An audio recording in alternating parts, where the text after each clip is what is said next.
여러분 안녕하십니까? 평신도의 복음 이야기 저자 김학렬입니다. 오늘은 7장 십자가 복음, 예수님의 십자가에 대한 이야기를 하도록 하겠습니다. 저희가 6장에서는 그리스도 예수의 복음에 대해서 살펴보았습니다. 이 세상에 오신 하나님의 아들을 예수라고 이름 짓게 된 배경과 또 그리스도라는 호칭을 붙이게 되는 그 이유에 대해서 살펴보았고, 그것이 우리들에게 어떠한 의미로 받아들여져야 되는지에 대해서 살펴보았습니다.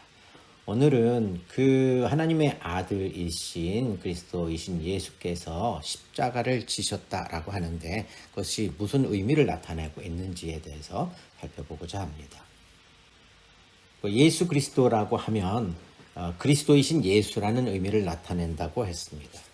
그런데 이 그리스도라고 하는 의미가 메시아이고 세상의 구원자라는 의미를 나타내고 있기 때문에 예수님이 만약에 그리스도라고 한다면 그러면 예수님께서 세상을 구원하기 위해서 어떤 일을 하셨어야 되죠. 그래야지 세상이 구원될 테니까. 그리고 예수님께서 하신 그 일이 실제로 세상을 구원하는 결과로 이어졌는지 이것을 우리가 확인할 필요가 있습니다. 그렇게 됐을 때에 예수님이 비로소 그리스도가 될 수 있기 때문에 그렇죠. 세상의 구세주가 될 수 있기 때문에 그렇죠.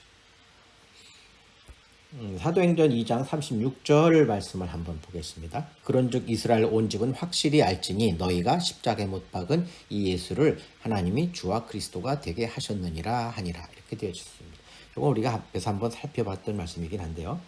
자, 이 내용을 보면 십자가에 못 박은 예수를 하나님이 주와 그리스도가 되게 하셨다고 했기 때문에 예수님의 십자가는 세상을 구원하기 위해서 그리고 주와 그리스도가 되기 위해서 반드시 필요했었다라는 것을 이야기해 주고 있습니다. 그래서 이 내용에 대해서는 우리가 6장에서 살펴본 적이 있습니다. 그런데 오늘은 이 내용에서 이야기하는 바를 하나님의 아들인 예수님이 반드시 죽으셔야 했느냐, 세상을 구원하기 위해서 반드시 죽으셔야 됐느냐, 죽지 않고서 할 수 있는 방법은 없었는지 그런 내용하고, 그리고 예수님이 죽으셔야 했는데 그 죽음이 반드시 십자가 죽음이었어야 하는 이유에 대해서 한번 살펴보려고 합니다. 우선 첫 번째 예수님의 십자가 희생의 이유에 대해서 살펴보도록 하겠습니다. 요한복음 19장 6절에서 7절인데요. 대제사장들과 아랫사람들이 예수를 보고 소리질러 이르되 십자가에 못 박으소서 십자가에 못 박으소서 하는지라. 빌라도가 이르되 너희가 친히 데려다가 십자가에 못 박으라. 나는 그에게서 죄를 찾지 못하였노라. 유대인들이 대답하되 우리에게 법이 있으니 그 법대로 하면 그가 당연히 죽을 것은 그가 자기를 하나님의 아들이라 함이니이다. 이렇게 되어져 있습니다.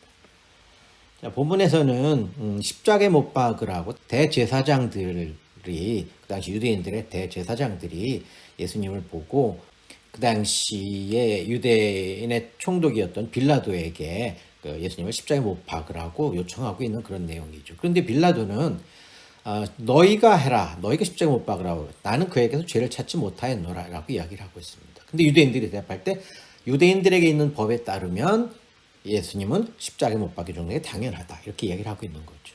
자, 그런데 이 십자가 처형, 그 당시 십자가 처형은 오늘날 우리가 십자가 하면은 열십자 형태로 십자가를 표시하고 있지만 그 당시에 십자가 처형에 사용된 그 형틀은 영어 T자, 대문자 T자 형태의 형틀을 사용했다고 합니다. 그리고 그 당시에 죄인들을 처형한 여러 가지 처형 방법이 있었지만 십자가 처형은 아주 끔찍하고 고통스럽고 그런 처형 방법이기 때문에 극악한 범죄자나 아니면 로마 황제에 반역한 자, 로마의 권위에 반역한 자들에 대해서는 십자가 처형을 실시했다고 합니다. 그것이 워낙 힘들고 끔찍하고 고통스러운 처형이기 때문에 그랬겠죠. 자, 그런데 본문에 따르면 예수님의 십자가를 처형해야 된다라고 주장하는 그 유대인들과 빌라도가 이야기하고 있는 바가 조금씩 다르죠. 빌라도는 그에게서 죄를 찾지 못하였노라고 이야기를 했습니다. 왜냐하면 십자가 처형을 받아야 될 그 이유, 극악한 범죄를 저질렀거나 아니면 로마 황제의 권위에 반역하거나 했어야 되는데 예수님이 어떤 극악한 범죄를 저지른 것도 아니고 로마 황제의 권위에 드러내놓고 반역한 것도 아니기 때문에 빌라도는 그에게서 죄를 찾지 못했다라고 이야기를 한 거죠. 그 사실은 있는 그대로를 얘기한 거기 때문에 맞습니다. 근데 유대인들은 십자가 처형을 시켜야 되는 그 이유에 대해서 자기들의 법, 유대인들의 법에 따라서 그 예수님을 십자가 처형을 해야 된다라고 이야기를 하고 있는 거죠. 근데 그 당시 유대인들에게 법에 있어서는 자기를 하나님의 아들이라고 했다. 하나님과 인간을 동일시하게 하는 것은 그 문제가 되기 때문에 유대인들에게 있어서는 그렇게 되면 안 되기 때문에 그러한 말을 한 예수님을 십자가에 처형해야 된다라고 주장을 하고 있는 거죠.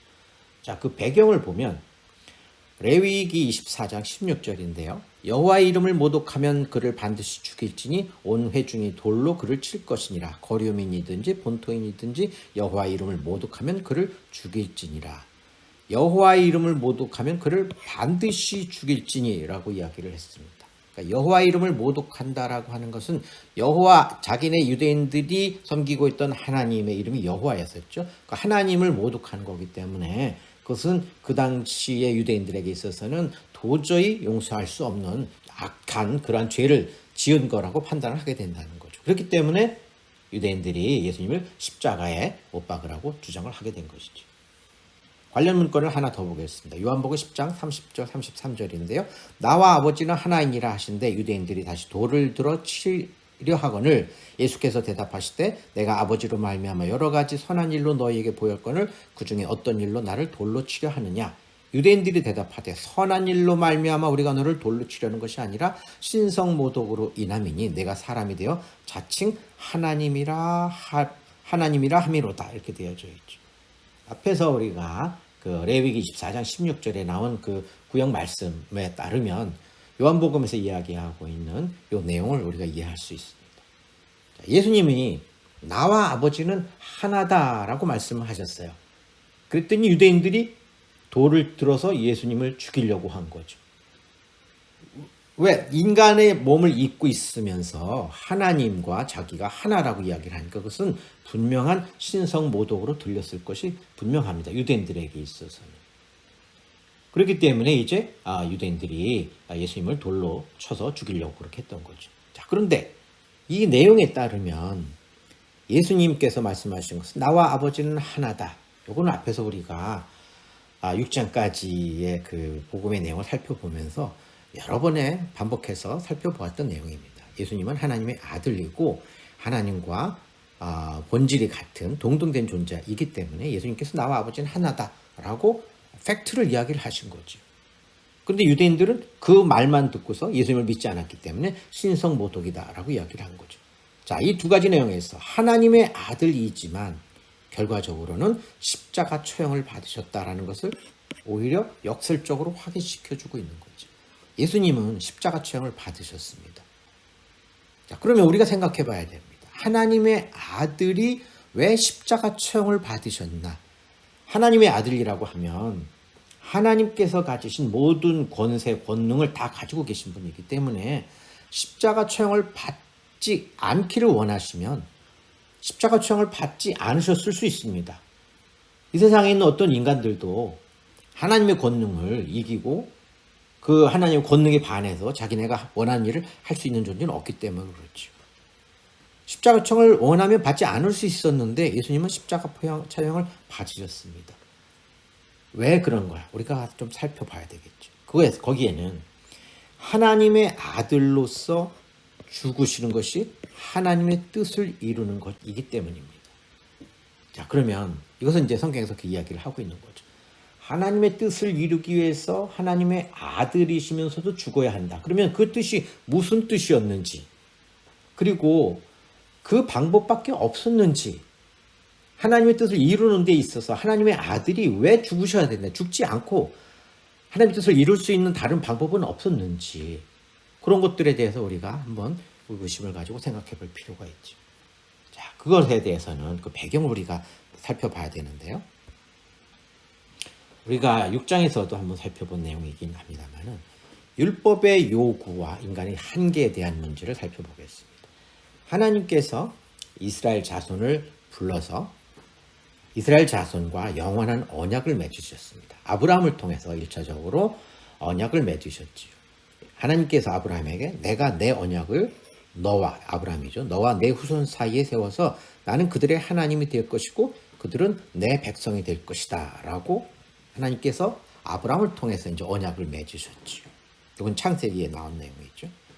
자, 그런데 앞에서 우리가 그동안에 쭉 살펴본 내용에 따르면 하나님의 백성이 되려면 이스라엘 민족이 그 후손들이 하나님의 백성이 되려면 하나님과 함께 할 수 있어야 되는데, 그런데 그 죄악된 인간이 하나님과 함께 할 수가 없습니다.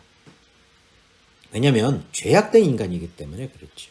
그들은 거룩하지 못하고 의롭지 못하기 때문에 하나님과 함께 할 수가 없습니다. 근데 하나님께서는 아브라함을 통해서 언약을 세우셨습니다. 근데 그 언약이 성취되려고 했더니 이러한 문제가 있습니다. 죄악된 인간이 하는 게 할 수 없기 때문에 언약 성취에 걸림돌이 되는 거죠. 자, 그러면 하나님의 그 언약을 성취시키려면 죄악된 인간이 하나님께 할 수 없기 때문에 인간들의 죄 문제를 해결하면, 그러면 언약 성취의 걸림돌을 제거할 수 있습니다. 그래서 그것을 해결하기 위해서 하나님께서 이스라엘 사람들에게 율법을 주셨죠. 율법의 내용을 한 번 더 다시 살펴보겠습니다. 레위기 16장 15절, 16절, 34절입니다.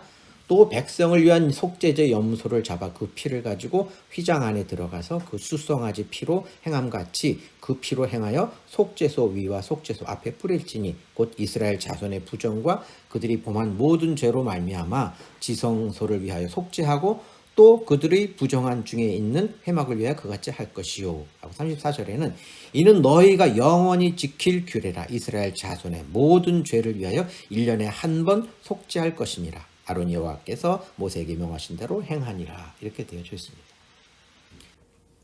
자, 이 내용은 이스라엘 자손들에게 주어진 율법의 내용이지요. 그런데 본문 내용을 보면 이스라엘 자손의 부정과 범한 모든 죄를 속죄해야 된다라고 이야기를 합니다. 여기서 부정이라고 하는 것은 히브리어로 튜마라고 하는 단어를 쓰는데 이것은 uncleanness, 깨끗하지 못함이라는 것을 의미합니다. 깨끗하지 못하다고 하는 것은 이스라엘 자손들이 샤워를 안 하고 목욕을 안 해서 깨끗하지 않다라는 것을 이야기하는 건 당연히 아니겠죠. 율법에 보면 부정에 관한 규례가 많이 나옵니다. 이스라엘 자손들에게 어떠한 것이 부정하고 어떠한 것이 부정하고, 보통 이스라엘 사람들이 돼지고기를 먹지 않는데 율법에 보면 돼지가 부정하다고 이야기를 하죠. 굽이 갈라지지 않은 것도 부정한데 돼지는 굽은 갈라졌지만 대세김질을 하지 않기 때문에 돼지는 부정하다.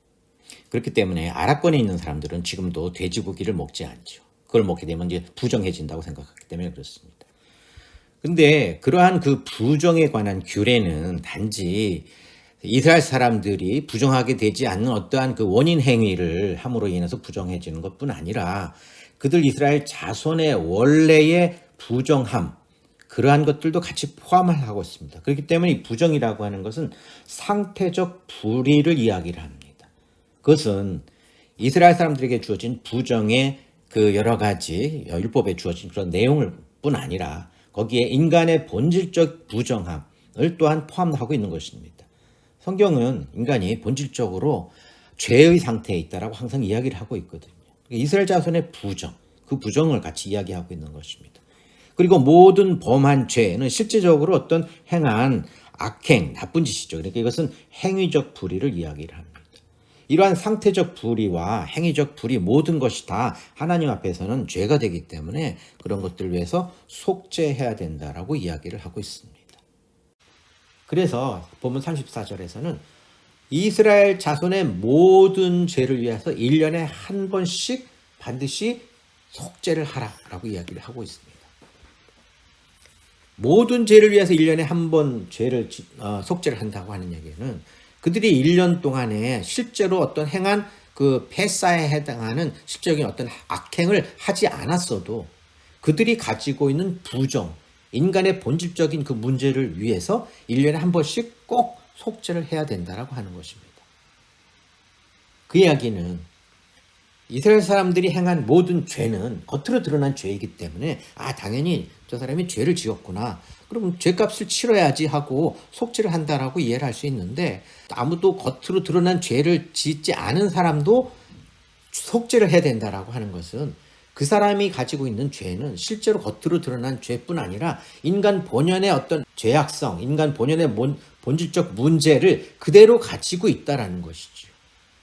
그런데 그것을 1년에 한 번씩 하라고 했기 때문에 올해 한 번 했으면 1년 후엔 다시 또 해야 된다는 얘기는 그 이스라엘 자손의 부정, 깨끗이 못함이 온전하게 해결되지 않았다라는 것을 이야기를 하고 있습니다. 그렇기 때문에 이스라엘 자손과 그들이 범한 모든 죄에 대해서 속죄하는 그 속죄, 대속의 효과는 한시적입니다.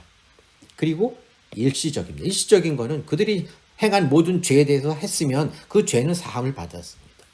근데 이스라엘 자손의 부정에 대해서 1년에 한 번 했던 그 죄는 1년 동안만 그 효력을 유지할 수 있습니다. 한시적입니다. 그리고 그 다음에 다시 또 1년에 또 속죄를 또 해야 되는 것이죠. 그러면 이스라엘 자손들이 율법에서 요구하는 대로 율법의 제사, 속죄 제사를 드려도 반복해서 속죄를 해야 되는 것은 남아 있습니다.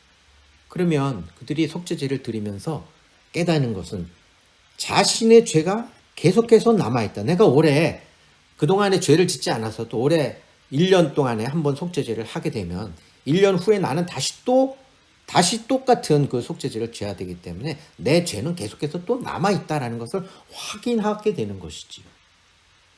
히브리서 10장 33절 4절을 보면은 그러나 이 제사들에는 해마다 죄를 기억나게 하는 것이 있나니 이는 황소와 염소의 피가 능히 죄를 없이 하지 못함이니라.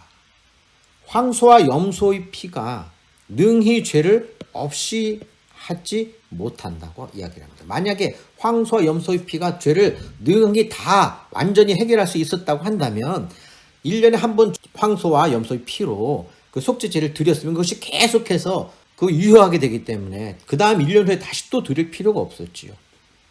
그런데 황소와 염소의 피가 그 능히 죄를 없이 하지 못하기 때문에 해마다 죄를 기억하게 하는 거죠. 올해 드리고 다음에 했을 때 아직도 나한테 또 죄가 남아있구나 라고 하는 것을 기억한다는 것이죠. 율법은 온전치 못합니다. 그런데 그 율법이 이스라엘 자손들에게 이제 주어졌습니다. 그것이 이제 인간들에게 주어진 율법이고 또 인간의 문제이고 인간의 한계이기도 합니다. 인간의 한계 또 다른 문제는 신명기 24장 16절 말씀을 한번 볼게요. 아버지는 그 자식들로 말미암아 죽임을 당하지 않을 것이요 자식들은 그 아버지로 말미암아 죽임을 당하지 않을 것이니 각 사람은 자기 죄로 말미암아 죽임을 당할 것이라. 본문의 내용을 보면 아비가 자식을 위해 죽을 수 없다. 그리고 자식이 아비를 위해서 또 죽을 수 없다. 그렇다면 각 사람은 자기 죄를 위해서 죽어야 합니다. 우리가 아비가 자식을 위해 죽을 수 없다라는 이야기에 대해서는 앞에서 한번 살펴본 적이 있습니다. 왜냐하면 모든 인간들은 다 하나님 앞에 죄인이기 때문에 죄인이 죄인을 대신해서 죄값을 치를 수 없기 때문에 그렇죠. 그것이 아비와 자식과의 관계라고 해도 안 된다는 것입니다. 인간 관계 속에서 아비와 자식, 인간으로서 가질 수 있는 가장 긴밀하고 이렇게 피로 맺어진 그런 관계이지만 그럼에도 불구하고 아비가 자식을 위해 죽을 수 없고 자식이 아비를 위해 죽을 수 없습니다. 아비도 죄인이고 자식도 죄인이기 때문에 그렇죠. 그러면 각 사람은 자기 죄를 위해서 자기가 죽어야 하는 수밖에 없습니다. 이것이 율법의 요구이죠. 그런데 이러한 율법의 요구는 사람이 해결할 수 없는 거죠. 자기가 죄를 지었는데 자기 죄를 대신해서 죽어줄 사람이 없기 때문에 사람이 해결할 수 없는 거죠. 그렇기 때문에 이스라엘 사람들은 제사를 드리면서 속죄제를 드리면서 이 사실을 깨닫고 그리고 하나님의 은혜가 아니면 인간은 절대로 구원받을 수 없다라는 사실을 깨달아야 하는 것입니다. 하나님께서 율법을 주신 이유도 그거죠. 율법은 죄의 문제를 해결하라고 하는 것이 아니라 오히려 하나님의 은혜가 있어야 한다라고 하는 것을 깨닫도록 하기 위한 몽학선생이라고 표시를 하죠. 율법은 하나님의 은혜, 여호와 하나님을 알고 인정하는 것, 예수 그리스도를 알고 인정하는 그 일로 나아가도록 하기 위해서 하나님께서 율법을 주셨다고 이야기를 하고 있습니다. 그렇지만 하나님께서 인간들에게 율법을 주셨죠. 그래서 율법을 통해서 이제는 율법에 해결할 수 없는 그 문제를 하나님께서 해결해 주셔야 되죠.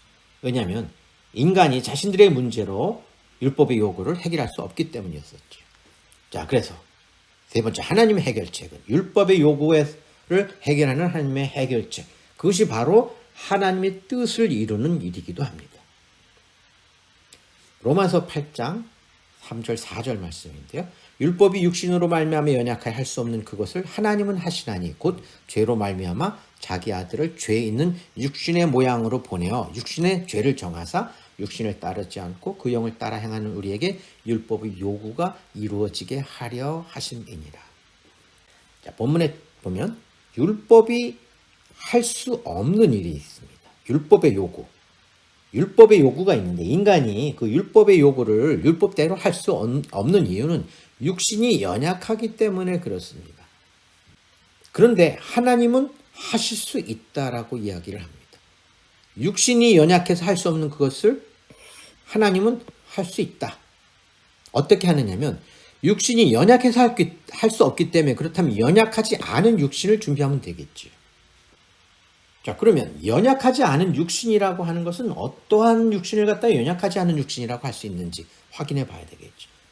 우선 죄가 없어야 됩니다. 모든 인간들, 육신을 입은 자는 본질적으로 하나님 앞에 죄인이기 때문에 연약합니다. 그런데 죄가 없게 되면 연약함을 문제를 해결할 수 있게 되겠죠. 그런데 죄가 없는 인간, 한 인간이면 안 됩니다. 모든 인간을 대신할 수 있어야 됩니다. 그래야지만 모든 인간의 죄 문제, 율법의 요구를 해결할 수 있기 때문에 그렇죠. 그리고 육신의 몸을 입고 있어야 됩니다. 왜? 사람이 지은 죄는 그 사람의 피를 흘려서 죄의 값을 갚으라고 하는 것이 율법의 요구였기 때문에 그랬었죠. 죄가 없으며 모든 인간을 대신할 수 있으며 육신의 몸을 입은 존재가 바로 연약하지 않은 육신이 되겠죠. 그런데 우리가 앞에서 살펴본 것처럼 그러한 죄가 없으며 모든 인간을 대신할 수 있고 육신의 몸을 입은 존재는 하나님의 아들 예수 그리스도였었지요. 그래서 자기 아들을 죄 있는 육신의 모양으로 보내신 것입니다. 하나님의 아들은 하나님과 동등된 존재이고 하나님과 본질이 같은 자라고 이야기를 했죠. 그렇기 때문에 만물을 주관하는 권세를 가지고 있습니다. 하나님께서 만물을 아들에게 주셨다고 이야기를 했기 때문에.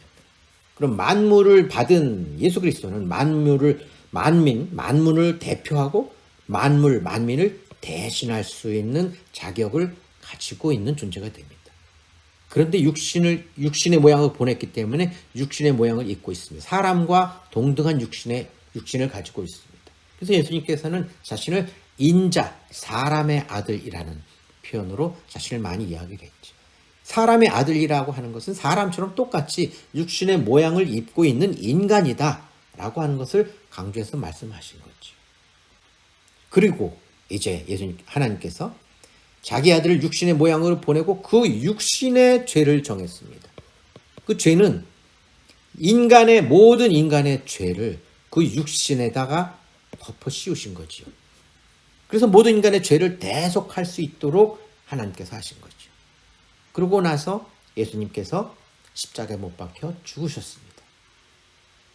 그러면 모든 인간을 대표하고 대신할 수 있는 권한을 가진 존재가 육신이 십자가에 못 박혀 피 흘려 죽으셨기 때문에 그 모든 권한 아래에 있는 모든 인간들의 죄는 죄값을 치른 것이 되겠죠.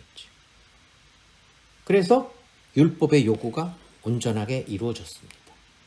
죄 없는 사람의 죽음으로 인해서 죄 있는 사람의 죄값을 치르게 된 것이죠. 자, 그러면 이제 율법의 요구가 이루어졌습니다. 모든 사람에게 이루어진 것은 아니었죠. 본문에서는 육신을 따르지 않고 영을 따라 행하는 자에게 율법의 요구가 이루어졌다라고 이야기를 합니다. 육신을 따르지 않고 그 영을 따라 행하는 우리에게 율법의 요구가 이루어졌다라고 이야기를 합니다. 육신을 따르지 않아야 됩니다. 그러면 육신을 따르는 자는 무엇을 이야기하냐면 율법을 따르는 자죠. 죄와 사망의 법을 따르는 자가 육신을 따르는 자죠. 그들은 율법의 요구가 그대로 남아있습니다. 해결되지 않고 그대로 남아있습니다. 그들은 죄와 사망의 법을 따르고 율법을 따르는 자가 다들이기 때문에 율법의 요구가 그대로 남아있고 죄 문제가 아직도 그대로 남아있는 자들입니다. 그러나 영을 따라 행하는 자, 영을 따라 행하는 우리는 생명과 성령의 법을 따르는 자입니다. 그리고 하나님의 능력을 믿고 하나님의 능력에 의지하는 자입니다. 그리고 그들은 예수 그리스도를 믿는 자입니다. 예수님께서 이 세상에 오신 이유, 예수님이 어떠한 존재이며 이 세상에 오셔서 십자가에 못 박혀 죽으신 그 이유와 그 효과가 어떠한 것인지를 알고 예수 그리스도를 믿는 자가 영을 따라 행하는 자가 되죠. 그러면 예수 그리스도와 예수 그리스도의 십자가를 믿는 자는 율법의 요구가 이미 완전히 해결되어졌다라고 하는 것을 믿는 자입니다. 죄 문제가 해결된 것입니다. 그 사실을 믿기 때문에 예수 그리스도와 예수 그리스도의 십자가의 의미를 알고 믿고 자기에게 적용되기 때문에 자기의 죄 문제가 해결된 것입니다. 그러한 사람이 영을 따라 행하는 자입니다. 근데 여기서 행하다라고 하는 단어는 페리파테스라고 하는 헬라어를 쓰는데요. 이 단어는 페리라는 말과 파테오라는 말이 합쳐진 단어입니다. 페리라고 하는 것은 주위, 완전히 둥그런 페리라는 의미고 파테오는 걷는다는 말을 나타냅니다. 그래서 이 두 단어가 합쳐서 페리파테스가 됐는데 이것은 전적으로 따른다는 것입니다. 이쪽에서 전적으로 저쪽까지 모든 상황에 대해서 영을 따른다는 것입니다. 하나님의 영을 따르는 것이 하나님께서 주신 율법의 요구와 그거에 대한 해결책으로 세우신 예수 그리스도와 예수 그리스도의 십자가의 의미가 무엇인지를 전적으로 온전히 믿고 따르고 의지하고 자기에게 적용한다라는 것입니다. 그러한 자가 율법의 요구가 이루어진다는 것입니다. 자, 그러면 율법의 요구가 이루어졌기 때문에 이제 영을 따라 행하는 자는 하나님 앞에 나아갈 수 있습니다. 죄 문제가 해결된 거룩한 자이고 죄가 없는 의의 상태로 바뀌어졌기 때문에 의롭고 거룩한 그러한 상태가 된 자로서 하나님 앞에 나아갈 수 있습니다. 하나님의 백성으로 하나님 앞에 나아갈 수 있습니다. 그러면 이제 하나님의 언약이 성취되는데 그것은 하나님의 새 언약입니다. 율법을 통해서 주어진 언약이 아니라 하나님의 은혜와 생명과 성령의 법, 하나님의 능력으로 새로워진 언약, 그래서 새 언약이라고 이야기를 합니다. 하나님의 새 언약이 성립되고 하나님 나라가 완성되게 되는 것입니다. 자, 그러면 이제 지금까지 살펴본 예수님의 십자가에 대한 내용, 예수님의 십자가의 복음에 대한 내용을 우리가 살펴보았는데 이러한 내용을 듣고 사람들은 어떻게 반응할까요? 사람들에게 있어서 반응이 어떻게 나타날까요? 고린도전서 1장 17절 18절과 22절 24절의 그 내용들을 우리가 살펴볼 수 있습니다. 그리스도께서 나를 보내심은 세례를 베풀게 하려 하심이 아니요 오직 복음을 전하게 하려 하심이로되 말의 지혜로 하지 아니함은 그리스도의 십자가가 헛되지 않게 하려 함이라. 십자가의 도가 멸망하는 자들에게는 미련한 것이요 구원을 받는 우리에게는 하나님의 능력이라. 22절에서 24절은 유대인은 표적을 구하고 헬라인은 지혜를 찾으나 우리는 십자가에 못 박힌 그리스도를 전하니 유대인에게는 거리끼는 것이요 이방인에게는 미련한 것이로되 오직 부르심을 받은 자들에게는 유대인이나 헬라인이나 그리스도는 하나님의 능력이요 하나님의 지혜니라. 이렇게 되어져 있습니다. 본문 17절에 보면은 복음을 전할 때 말의 지혜로 하지 않았다고 합니다. 왜 그러냐면 그리스도의 십자가가 헛되지 않게 하기 위해서 그랬다고 이야기를 합니다. 그걸 역설적으로 이야기하면 말의 지혜로 하게 되면 그리스도의 십자가 헛되게 될 수 있다라는 말이 되겠죠. 그런데 이때 여기서 말은 헬라어 단어로 로고스라고 하는 단어를 씁니다. 로고스는 말인데 요거는 겉으로 표현되어져 난 말을 이야기할 때 로고스라는 말을 씁니다. 기록된 말이고 기록되지 않았어도 겉으로 이렇게 표현돼서 말로다 나타내어진 그러한 말을 로고스라고 합니다. 우리가 히브리어에서 이 말에 해당하는 다바르라는 단어를 한번 살펴본 적이 있습니다. 로고스와 다바르는 같은 의미로 보면 되고 그 다음에 히브리어에서 다바르의 외에 아마르라는 단어에 대해서도 한번 설명한 적이 있었죠. 이 아마르라는 단어는 말하다이지만 말하는 내용의 본질적인 것, 그 안에 담겨져 있는 그 내용을 이야기할 때 아마르라는 단어를 쓴다고 했죠. 근데 이 아마르에 대응되는 헬라어 단어는 레마라는 단어를 씁니다.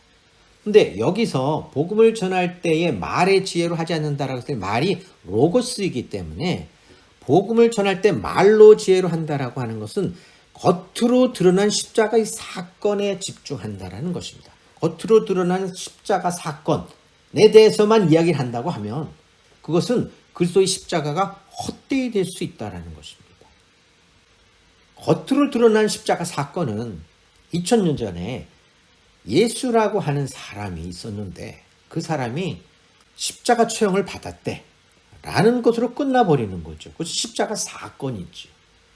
그렇게 하게 되면 십자가가 헛되이 된다라는 것. 십자가가 헛되이 된다라고 하는 것은 십자가 사건에 내포된 그 본질적 내용을 알지 못하고 그냥 겉으로만 드러난 사건으로만 보게 되기 때문에 십자가가 헛되이 된다라는 것이지. 근데 십자가 사건은 한 사람의 죽음으로 끝나는 의미가 아닙니다. 우리가 앞에서 쭉 계속해서 살펴보고 있는 내용이지요.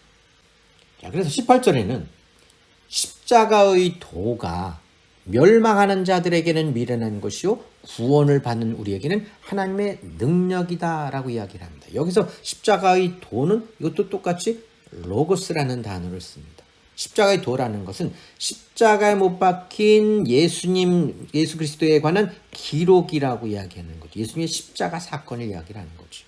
근데 예수님의 십자가 사건이 사람들에 따라 서로 받아들여지게 되는데 멸망하는 자와 구원을 받는 자에게 있어서 그 십자가의 도가 서로 다르게 받아들여진다는 것입니다. 멸망하는 자들에게는 미련한 것이고 거리끼는 것으로 받아들여집니다. 미련하고 거리끼는 것. 미련하다라는 것은 예수님이 2000년 전에 십자가에 못 박혀 돌아가셨는데 예수님의 그 십자가 죽음으로 인해서 모든 사람의 죄가 다하게 되고 세상을 구원을 받는다라고 이야기하는데 멸망하는 자들에게는 십자가의 사건에 담긴 본질적 의미를, 계시적인 의미를 알지 못하기 때문에 그 말도 안 되는 소리, 어떻게 그런 일이 일어날 수 있어? 그런 미련한 소지를 좀 하지 마라고 그렇게 받아들이는 것이죠. 그들에게는 그 예수님의 십자가의 그 사건의 의미와 본질과 그 안에 담겨져 있는 그 하나님의 능력과 은혜가 그들에게는 적용되지 않고 나타나지 않기 때문에 그들은 멸망할 수밖에 없습니다.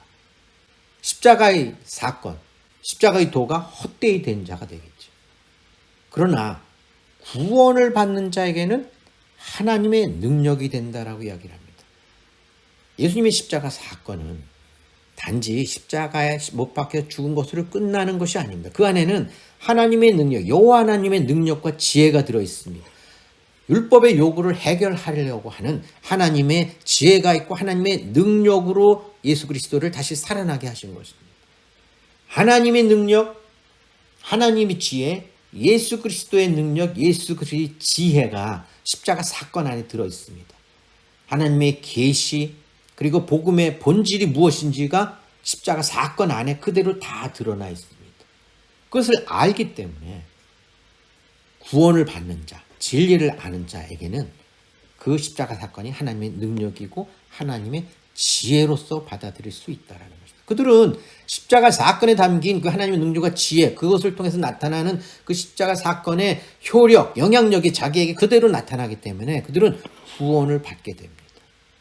멸망하는 자는 육신을 따르는 자고 구원을 받는 자는 영을 따르는 자입니다. 영을 따라 행하는 자입니다.